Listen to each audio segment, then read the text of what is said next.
Hello viewers, আশা করি সবাই ভালো আছেন। সবাইকে স্বাগত জানাচ্ছি আজকের ভিডিওতে।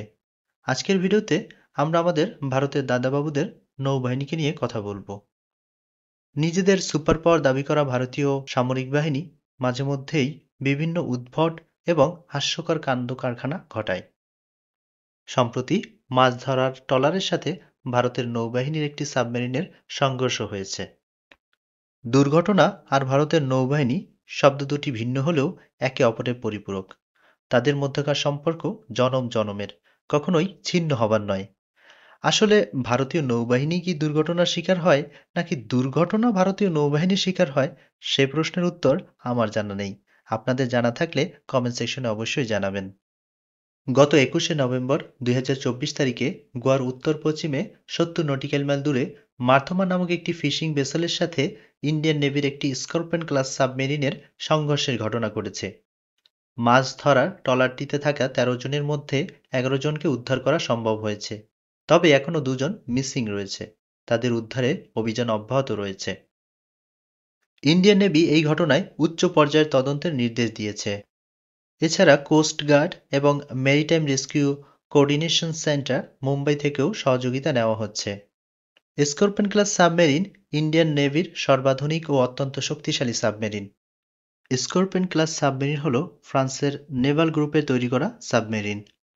ইন্ডিয়া তার প্রজেক্ট 75 এর আওতায় 6টি স্করপিয়ন সাবমেরিন তৈরি করেছে।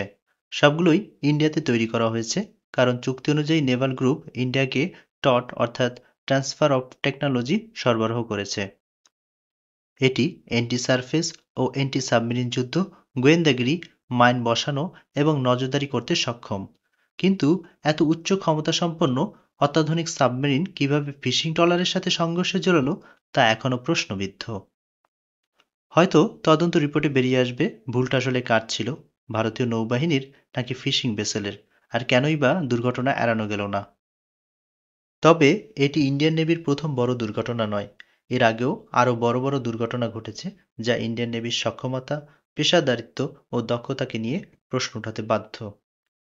যেমন 2013 সালে মুম্বাই বন্দরে আইএনএস সিন্ধুরক্ষক সাবমেরিনে ভয়াবহ বিস্ফোরণ ঘটে। এতে মারা যান 18 জন নৌসেনা। গ্যাস লিক ও গোলাবারুদের বিস্ফোরণের কারণে এটি ঘটেছিল বলে ধারণা করা হয়। এরপর 2016 সালে আইএনএস বেটুয়া উল্টে 2 জন নৌসেনার মৃত্যুর ঘটনা ঘটে।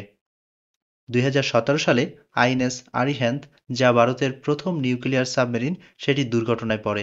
সাবমেরিনের ক্রুদের অসচেতনতার কারণে একটি হ্যাচ ভুলভাবে বন্ধ করায় সাবমেরিনের ভেতরে পানি ঢুকে পড়ে, ফলে এর ব্যাপক ক্ষতি হয়, যে কারণে এটি বেশ কয়েক মাস সার্ভিসের বাইরে ছিল। এছাড়া 2021 সালে আইএনএস ব্রহ্মপুত্র ওয়ারশিপে আগুন ধরে বিস্ফোরণের ঘটনা ঘটে। এতে একজন সোলজার মারা যান এবং অনেকে আহত হন। আর সর্বশেষ ঘটনা ঘটল স্করপিয়ন সাবমেরিনের সাথে। দুর্ঘটনা যে কোনো দেশের বাহিনীতে ঘটতে পারে, এটি কোনো অস্বাভাবিক ঘটনা নয়। তবে একটি বিশেষ বাহিনী যদি বারবার দুর্ঘটনার শিকার হতে থাকে, তাহলে সেই বাহিনীর পেশাদারিত্ব, দক্ষতা নিয়ে প্রশ্ন উঠবে, এটাই স্বাভাবিক। আশা করি ইন্ডিয়ান নৌবাহিনী এ ধরনের দুর্ঘটনা থেকে শিক্ষা নিয়ে আরও বেশি সচেতন হবে এবং ভবিষ্যৎ দুর্ঘটনা এড়াতে সমর্থ হবে। এই প্রত্যাশা নিয়ে আজকের ভিডিও এখানেই শেষ করছি। ভিডিওটি ভালো লাগলে লাইক করুন, সাবস্ক্রাইব করুন এবং বেল আইকনটি চাপতে ভুলবেন না। সবাই ভালো থাকুন, সুস্থ থাকুন। দেখা হবে পরের ভিডিওতে। আসসালামু আলাইকুম।